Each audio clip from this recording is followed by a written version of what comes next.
Estas oraciones que nosotros podemos ver, escuchar a través de Internet, gracias por la vida también de nuestra hermana Beatriz, por su esposo, por su hijo Josué, de que ellos no están en lo que es Miami. Cuando yo estuve, ellos ya estaban preparando para mudarse y se iban a ir un poquito más al norte de Florida, a Ocala.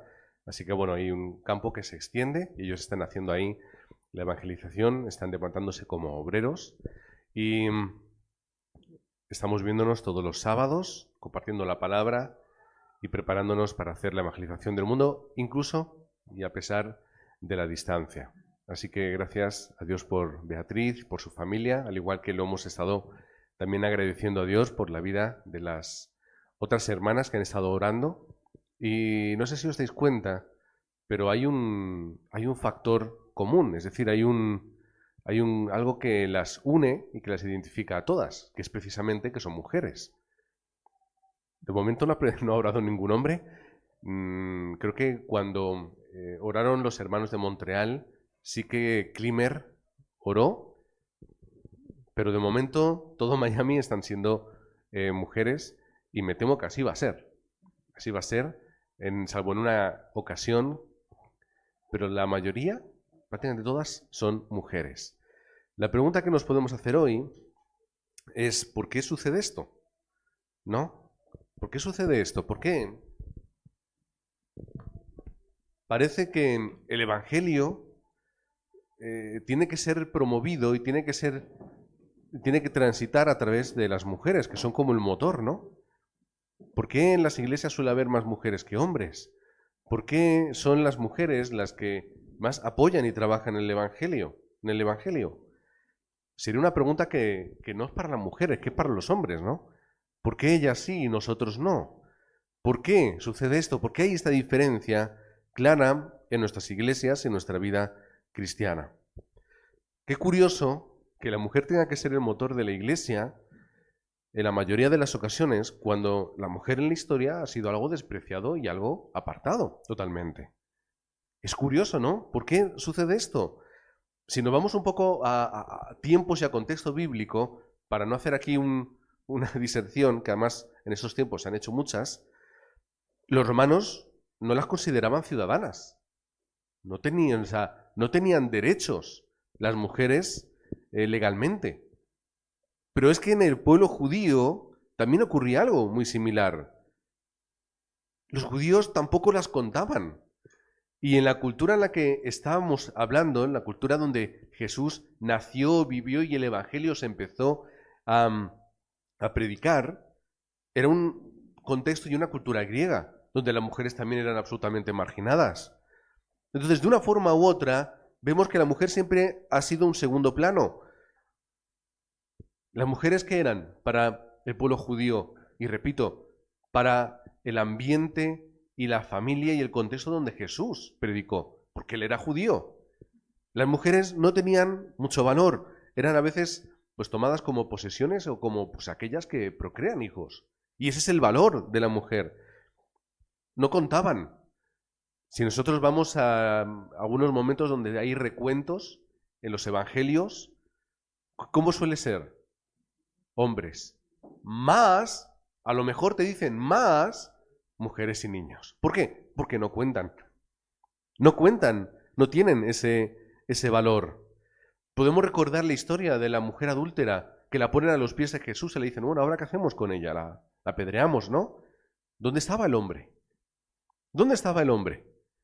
¿Por qué no llaman al hombre para apedrearle? Era una cultura muy machista.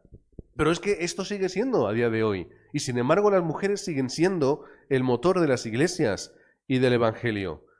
Cuando yo pienso en el versículo que tenemos que leer al principio, ¿en cuál puedo pensar? Bueno, pues podemos pensar en muchísimos. Pero el más característico y el más importante, Génesis 1, 27 y 28.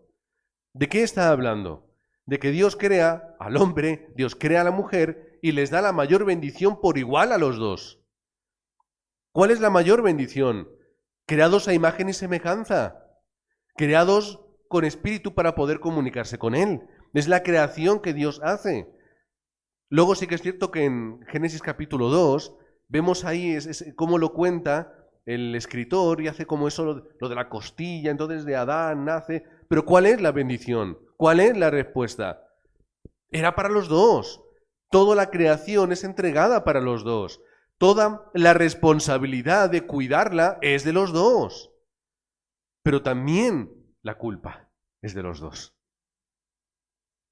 La culpa es de los dos. ¿Cuál es la respuesta? Que somos iguales ante Dios. ¿Pero por qué entonces no nos comportamos como si fuéramos iguales ante Dios? Esto es algo que la palabra de Dios nos dice en muchas ocasiones. Porque Dios no trata a la mujer como nosotros lo hacemos. Y cuando digo nosotros, digo que también a veces las mujeres se han tratado de esta forma y a veces ha habido este problema. ¿Por qué el ser humano trata en general a la mujer de una forma diferente a como lo hace Dios? ¿Por qué entonces nos encontramos que Dios utiliza y usa y escucha a las mujeres de una forma particular y especial? Porque cuando nosotros vamos a Génesis 13, vemos a Agar, que no era a lo mejor la mujer más representativa, porque todos conocemos la historia con Abraham y demás, pero ¿qué es lo que hace Agar en Génesis 13? Clama y dice, como el Señor le había hablado, Agar le puso por nombre el Dios que me ve. Pues se decía, ahora he visto al que me ve, el Roí. ¿Cuál es el corazón de Agar? Es que Dios me ve a mí igual que me ve a cualquier otra persona. ¿Por qué yo tengo que ser menos si yo soy también una hija de Dios? Génesis 29, Lea clama ante el desprecio de su esposo. ¿Por qué no me ama Jacob? ¿Por qué no me quiere? ¿Por qué solo tiene ojitos para Raquel? Y clama Lea, y Dios le da hijos, creo que hay hasta 4. ¿Para qué? Para que vea que yo estoy contigo, yo te doy. Ana clamó ante el desprecio de su rival, no puedes tener hijos. No tienes ninguno. Insultos, desprecios y luego la insensibilidad de su esposo. Al menos como yo lo veo, que esto lo hablamos con Ana y con Rosario el otro día. ¿Cuál es la insensibilidad de su esposo? ¿Pero para qué quieres hijos si yo soy como 10? No entendía, no sé si fue un chiste, no sé si de verdad pensaba, no sé si estaba hablando como en peso, en plan, si yo estoy gordo como para 10 niños, que conmigo lo tienes suficiente. Y Ana clamó, y Dios escucha, y Dios obra, un remanente. Y de Ana, de esa oración, sale uno de los personajes más representativos de la historia de Israel, Samuel.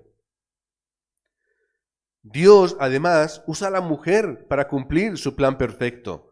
Porque sin Miriam no hay Moisés. Sin una remanente que se jugó la vida para proteger a su hermano, no habría Moisés, que luego la acompañó y estuvo a su lado. Sin Rahab, una mujer despreciada por todos, ¿qué hubiese ocurrido en aquel momento? Rahab, como su fe estuvo por encima de otros tantos que perecieron en el desierto que querían volverse a Egipto. Y sin embargo ella vio lo que otros no veían. Este es el Dios verdadero, ellos lo van a poder hacer, aunque nosotros tengamos murallas. Y ellos sean unos esclavos. Porque eran esclavos. No llevaba generaciones preparándose militarmente. Son esclavos con lo que han podido conseguir. Pero este es el Dios verdadero. La fe de Rahab cambió su vida. Débora, una profetisa y una jueza que dirigió al pueblo durante 40 años. Una mujer dirigiendo el pueblo durante 40 años. Sí, ¿por qué? Porque la pregunta sería, ¿por qué no? ¿Por qué no puede ocurrir esto? Esther 4:16, una princesa que se jugó la vida, y lo dice en el versículo 16, dice a Mardoqueo, funcionario y amigo de ella, ve y reúne a todos los judíos que están en Susa y hagan ayuno por mí. No coman ni beban durante 3 días, ni de noche ni de día. Mis doncellas y yo haremos lo mismo. Entonces, aunque es contra la ley, entraré a ver al rey. Y si tengo que morir, moriré. Porque era la ley y había ya ocurrido anteriormente. no se puede entrar y molestar en el jardín al rey, a no ser de que él lo pida, si no te mata. No se puede. Pero ella entró y clamó por su pueblo. Se jugó la vida y gracias a ese pequeño detalle, pequeño gran detalle, se salvó todo el pueblo que estaba a lo largo de ese reino. Dios obra, utiliza a la mujer para cumplir con el pacto de Dios para salvar al pueblo. ¿Por qué entonces no tiene ese valor? ¿Quién tiene que venir a darle el valor a la mujer? Tiene que venir Cristo para darle ese valor. ¿Quién se sentaba a los pies en Betania de Jesús a escucharle como si fuera un discípulo más? No como si fuera como una discípula más. Era María. ¿Qué es lo que hacía Marta? Ay, con las cosas, venga, hay que limpiar esto, hay que hacer. Y hasta que ya se cansa y dice, oye, tengo que estar yo aquí trabajando y tú y escuchando. Ponte ahí a trabajar. Y Jesús que le dice, no, escuchar más es más importante que hacer otras cosas. ¿Cuál era el valor de María? Me da igual lo que haya que hacer en la casa, me da igual el trabajo, me da igual. Tengo que escuchar a Cristo. Y Cristo lo ve, lo comprende y lo valora. Es una discípula, déjala que escuche. ¿Por qué no puede estar aquí escuchando? La mujer samaritana de Juan capítulo 4, que esto ya lo hablamos hace tiempo. La primera revelación mesiánica, ¿a qué? A una mujer. Una mujer la cual ella misma dice, ¿cómo tú, un hombre, vienes aquí a pedirme cosas? Y no solamente un hombre judío, a una mujer samaritana. No entendía nada. Sin embargo, ella pudo ver que Jesús no era uno más, era un profeta. Y cuando tiene la conversación alcanza a ver y a comprender que Él era el Cristo. Lo vio y lo comprendió y Jesús la utilizó para ver y compárteles a todos el mensaje. Y que vengan a escuchar. ¿A quién? A una mujer. No fue a su esposo, no fue a su padre, no fue, dijo, ven y tráeme un hombre para que hable con él. Era suficiente ella para poder ir y predicar el Evangelio. No era impura, simplemente era pecadora. No era una mujer que tenía que apartarse, era una mujer que tenía que escuchar el mensaje del Evangelio. Y todo el mundo vio que una mujer pecadora es igualmente valiosa que cualquier otro hombre que también es pecador. Y utilizada para ir y compartir el mensaje, que fue corriendo. Lo hemos hablado antes, la mujer adúltera. Ve, levántate. ¿Cuál es el corazón de Cristo? Levántate, no peques más, pero ve y levántate. ¿Has cometido un error? No pasa nada. Hay respuesta para todo y para todos. ¿Por qué entonces nosotros no valoramos de la misma forma? ¿Y por qué ocurre esto en la sociedad? Porque ahí está el problema de Génesis 3. ¿No lo entendemos así? ¿No dice Génesis 3 que la consecuencia de la separación de Dios y el pecado es ¿cuál? Que el hombre va a dominar, va a estar por encima de la mujer. Es un problema de Génesis 3. Los hombres tienen roles, las mujeres tienen también sus roles, tienen sus cualidades particulares y esenciales. La mujer ha tenido la bendición de poder dar a luz. ¿No es esa la mayor bendición que podría tener una persona? ¿No es eso el mayor valor que puede existir para el ser humano? Aparte de estar con Dios, ¿es poder dar vida? ¿No es eso lo más relevante al final? Y Dios se lo da a la mujer, no solamente la capacidad, sino también el corazón, la determinación de poder levantar remanentes. Porque al final esa es la respuesta. Tenemos que entender el problema de Génesis 3. Y tenemos que entender también cuál es el valor de la mujer, el valor de la familia y el valor de la unidad. No vamos a dar aquí clases ni demás, porque eso ya sería quizá para otro contexto, otro tiempo y más del que tenemos, pero hay que comprender estas cosas. ¿Por qué ocurre esto? ¿Por qué nosotros no podemos sobrepasar estas cosas? ¿Por qué yo no puedo encontrar esta respuesta en mi día a día y por qué el mundo está así? Si nosotros entendemos Génesis 3 y entendemos la obra de Cristo Entenderemos lo que dijo Pablo. Ni judío ni griego, ni libre ni esclavo. ¿Y qué dice después? Ni hombre ni mujer. ¿Cuál es la distinción? Dentro de Cristo no hay ninguna, y dentro del Evangelio tampoco. No, pero dentro de la Iglesia sí. ¿Por qué entonces, cuando nosotros vamos a Hechos capítulo 5 y versículo 14, dice la palabra de Dios, y los que creían en el Señor aumentaban más, gran número, así de hombres, de la misma forma que mujeres? Entendían el Evangelio, se convertían, escuchaban y aceptaban el nombre de Jesucristo. Se levantaban discípulas para hacer la evangelización del mundo. Hechos capítulo 12. ¿Dónde están todos? Jacobo, Pedro en la cárcel, matan al uno, el otro consigue escapar. ¿Pero quién estaba orando? ¿La iglesia dónde? En casa de María. En casa de María estaban todos orando.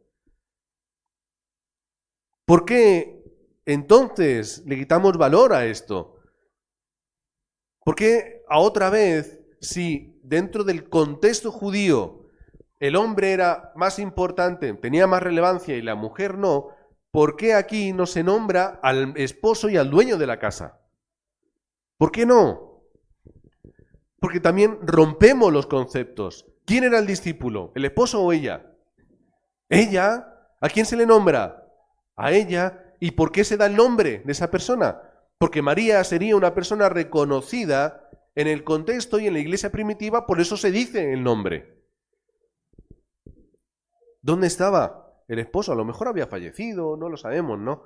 Saquemos con nuestras conjeturas, pero lo que sí sabemos es que en la iglesia, en la casa de María, había una iglesia regional, había una iglesia representativa para poder orar y hacer la batalla espiritual.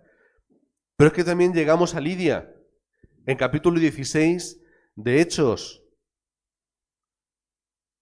¿Qué es lo que ocurre? Pablo ve a unas mujeres y ¿qué es lo que hace? ¿Va a buscar a los hombres? No. ¿Va a pedirles que vayan a buscar a sus maridos? No. ¿Va a pedirles permiso a sus esposos para poder hablarlas? No. ¿Qué hace? Le predica el Evangelio como cualquier persona en cualquier contexto. Y vemos la normalización de la obra. Pero no solamente es eso, es que además a Lidia escucha el Evangelio, obliga a Pablo, le coge de la mano, le lleva a su casa y ahora predicas a toda mi familia.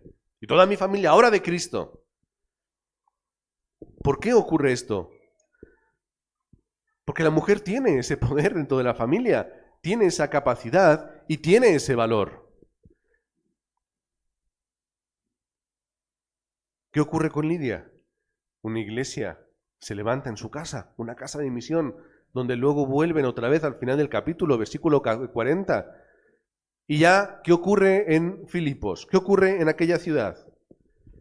Se levanta una iglesia. ¿A través de quién?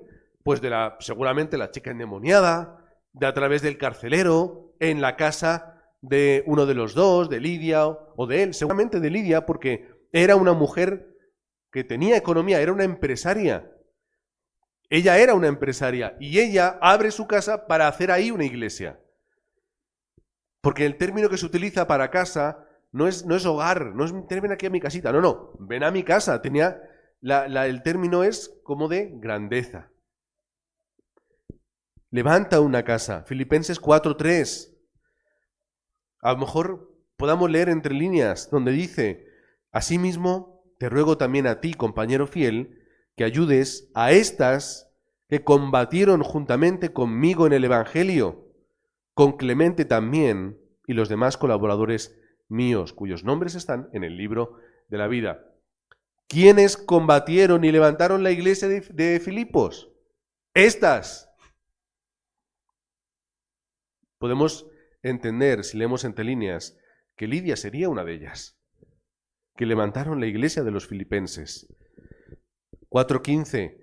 Y sabéis también vosotros, oh filipenses, que al principio de la predicación del Evangelio, cuando partí de Macedonia, ninguna iglesia participó conmigo en razón de dar y recibir, sino vosotros solos. ¿Quién estaría en la iglesia como empresaria apoyando, ofrendando y manteniendo las misiones? Lidia estaría. Este es el valor de la mujer dentro del Evangelio. Esto es la evangelización del mundo. Estos son las empresarias, las discípulas, las que levantan iglesias y hacen la evangelización. Priscila, Hechos 18:2. ¿Quién es Priscila? Es curioso que en muchas ocasiones se la nombre incluso antes que su esposo, que eso pues técnicamente no debería haber sido así, ¿no? Pero se la nombra antes que su esposo. Pero es que en otros contextos no se la debería ni siquiera nombrar, porque si está el esposo y el esposo es y lo otro, ¿por qué se nombra a ella? Que no tiene valor. Pues tenía el valor hasta el punto de no solamente nombrarla, sino por encima de Aquila. O sea que Aquila y Priscila eran un equipo igual a igual para la evangelización del mundo. Líderes en la iglesia de Éfeso, 18-19. Líderes en esa iglesia, no solamente líderes en la iglesia, sino que levantan una iglesia regional ahí. Por eso cuando desde ahí, desde Éfeso, envían una carta a los Corintios, en 1 Corintios 16-19, dice, las iglesias de Asia os saludan, Aquila y Priscila, con la iglesia que está en su casa, os saludan mucho en el Señor. Van y levantan una iglesia regional en Éfeso, los dos juntos, y los dos juntos, en Hechos 18-26, toman a Apolos y los dos juntos, hombre y mujer, mujer y hombre, le ayudan y le dan el evangelio de una forma más fuerte para que Apolos pueda entender mejor el mensaje y pueda seguir predicando. No Aquila y Priscila, los dos juntos. Y luego llegan a Roma, donde Pablo manda los saludos. ¿Y a quién saluda? A Priscila y Aquila, mis colaboradores en Cristo Jesús, y luego continúa diciendo, aquellos que dieron su vida por mí, la expusieron. ¿Quiénes? Aquila y Priscila, o Priscila y Aquila. A nosotros nos da igual el orden, pero el valor estaba ahí. Sin ello no hay evangelización del mundo, no hay mensaje del evangelio. En 1 Corintios,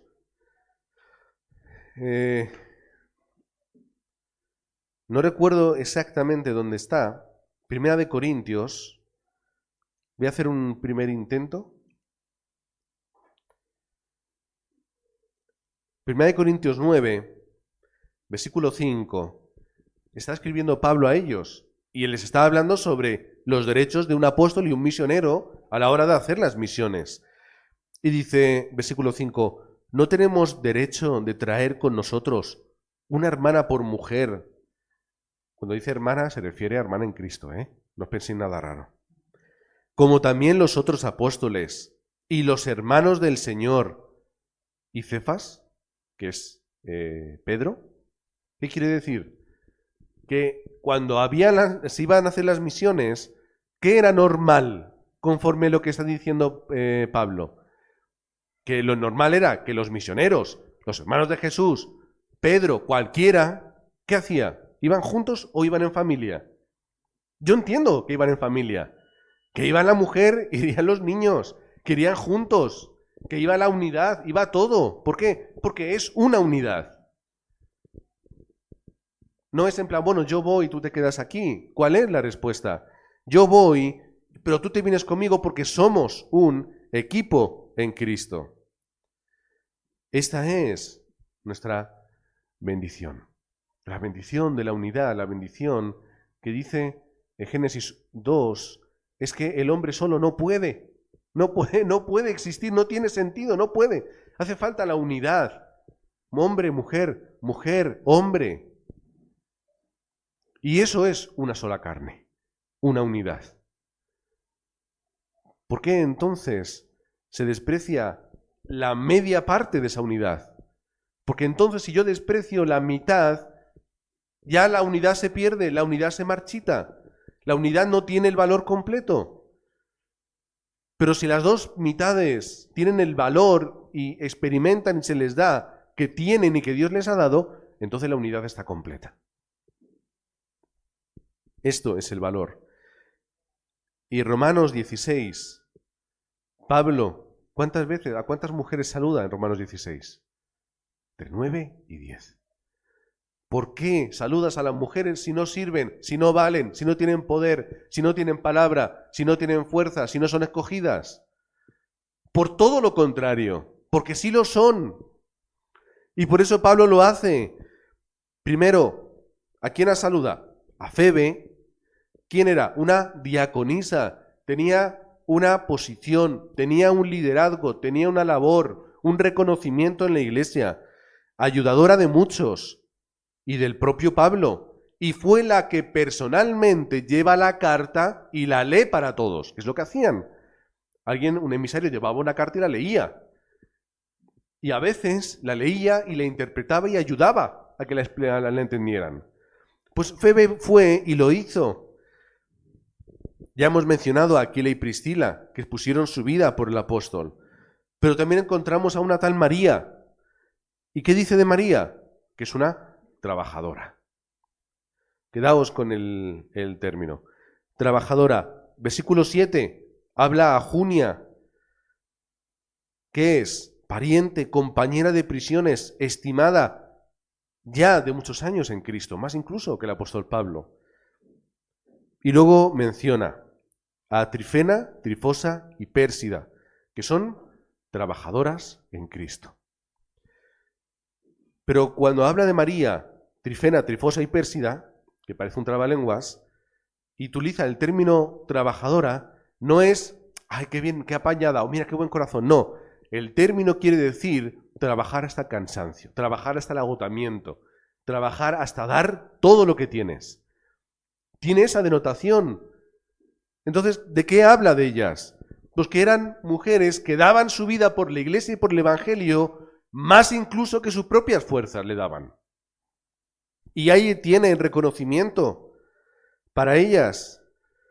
Trifena, Trifosa, posiblemente serían gemelas o mellizas, que además su nombre quiere decir dulce o meloso, de una forma y de otra, tienen la misma base.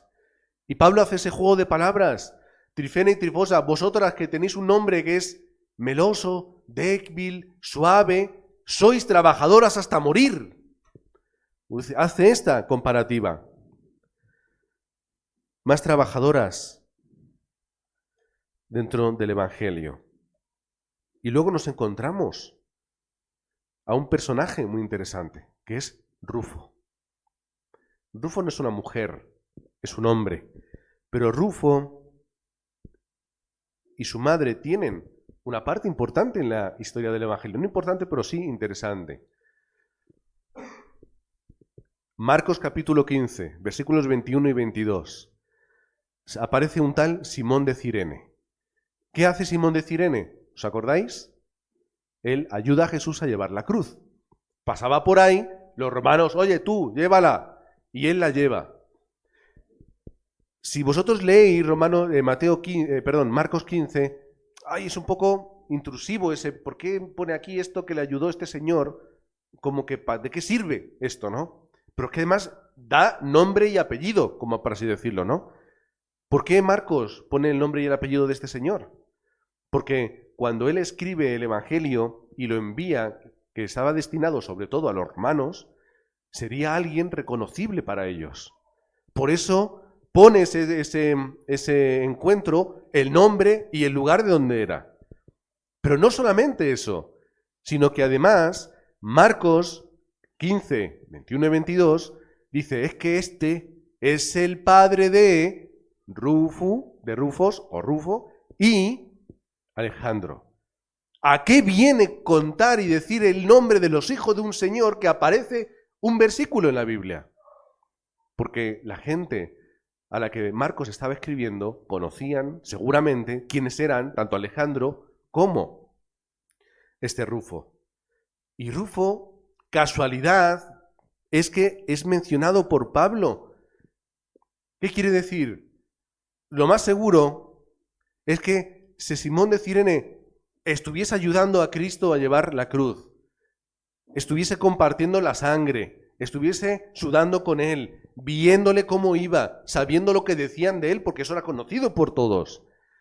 Y eso posiblemente fuese algo que se llevó a su casa, le explicó a su mujer, a sus hijos, y ellos pudieron conocer a Cristo. Pero fijaos cómo habla. Podemos buscar en Romanos 16 cómo habla Pablo tanto de Rufo como de su madre.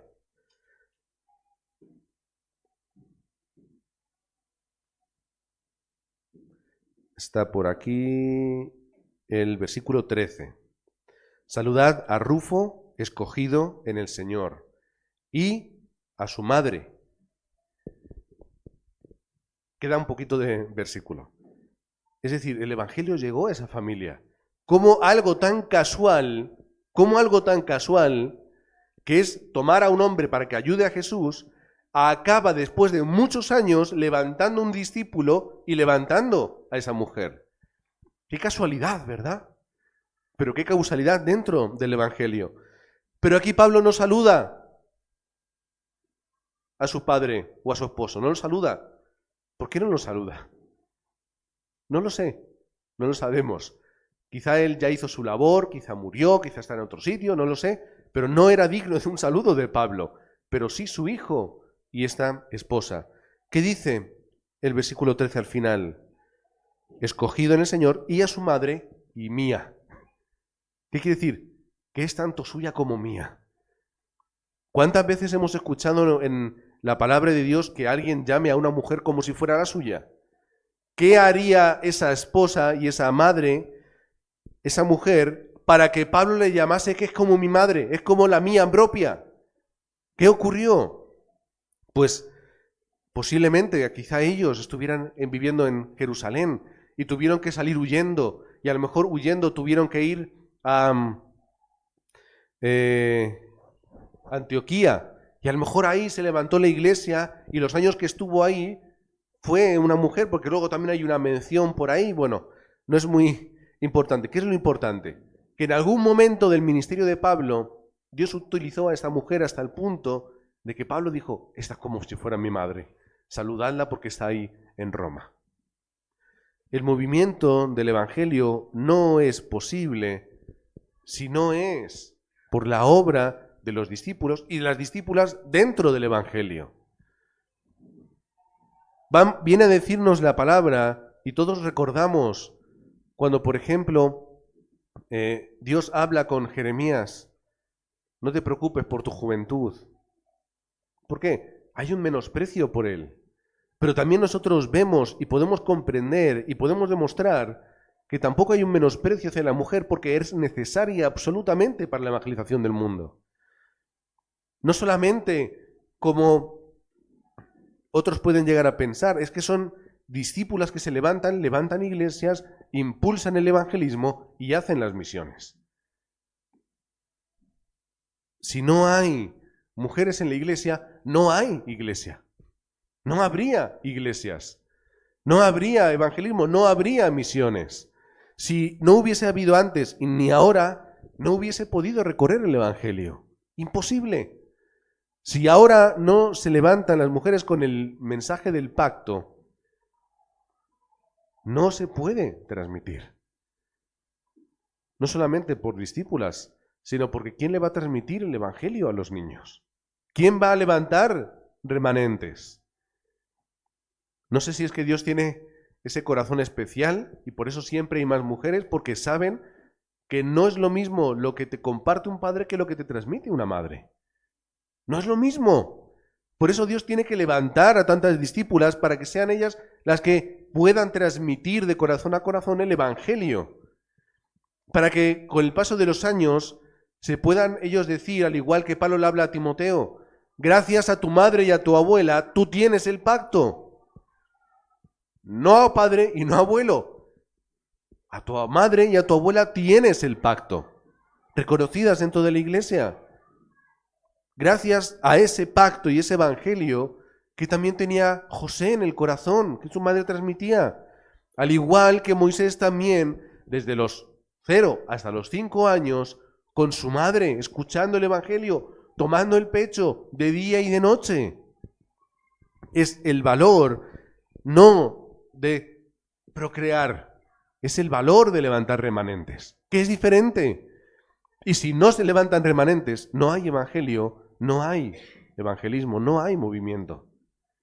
Ahí está el valor de la mujer en sí mismo, la mujer en su labor dentro de la iglesia, la mujer dentro de la familia, como unidad, como otra parte esencial, porque si no existe esta unidad, no puede haber obra de Dios.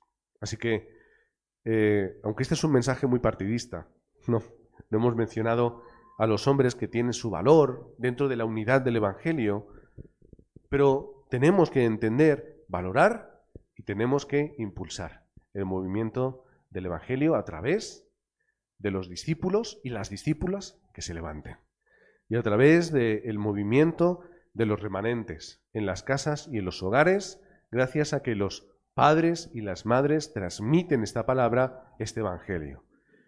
Y que Dios siga levantando a estas empresarias, a estas discípulas, a estas trabajadoras, como vemos en otros momentos, que no hemos podido poner más ejemplos porque si no, nos quedamos aquí todo el día. Aquellas que profetizaban, y que Pablo habla y dice, aquellas que profetizan, y con esos elementos culturales, el velo, no el velo, así. ¿Por qué? Porque eran mujeres que tenían palabra de Dios. Y remanentes que se levantaban como las hijas de Felipe, que Felipe cuando ya está en Cesarea, va a Pablo a verlas y ¿qué tenía? Ay, las dos remanentes que profetizaban, dos doncellas que daban el mensaje, tenían un corazón para el Evangelio y Dios las utilizaba para transmitir su palabra. Es el cumplimiento de la profecía de Joel, de la que Pedro predica en Pentecostés, y vuestros hijos y vuestras hijas van a profetizar.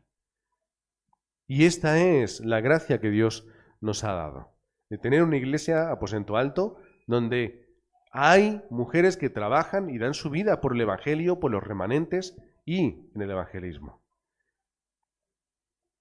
Y que los hombres tomemos nota y aprendamos. Amén. Y aprendamos. Vamos a orar con ese corazón en el cual entiende y comprende el valor de la iglesia, el valor de la unidad y el valor de cada uno. Y esa obra especial que Dios tiene con las mujeres como ese motor y ese impulsor y ese corazón de la iglesia.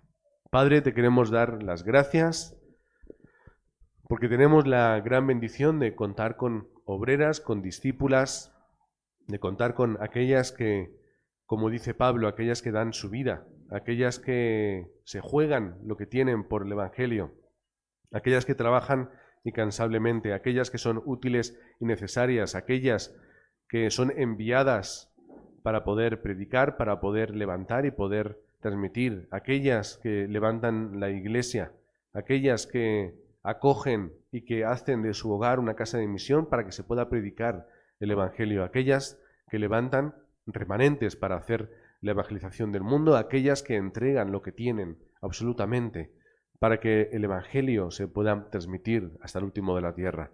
Oramos en el nombre de Jesucristo para que la Iglesia de Aposento Alto pueda seguir disfrutando y pueda el día de mañana levantar a más obreras y discípulas, así como obreros y discípulos, todos juntos, unidos, iguales ante ti para hacer la evangelización del mundo, para que también se puedan levantar las familias, se puedan romper los corazones duros, las insensibilidades, para que de verdad pueda existir esa unidad dentro del pacto en el cual existe tu poder, existe esa providencia y existe, Señor, esa soberanía absoluta. Gracias, Padre, porque tú lo tienes todo preparado para nosotros en nuestra vida, pero también te pedimos, Padre, que nos des la doble porción del Espíritu Santo para poder tener ese poder que nos lleve hasta el último de la tierra, para que nos dé esa fuerza que necesitamos, para que nos dé esa sanidad de nuestras heridas y para que enraizando en el Evangelio podamos entender que no necesitamos nada más. Solo Cristo es lo que necesitamos, solamente aferrarnos a tu palabra y solamente experimentar que desde el trono celestial tú nos das todo lo que necesitamos y finalmente esa doble porción para que tengamos el poder para ir hasta el último de la tierra. Oramos en el nombre del Señor Jesucristo. Amén y amén.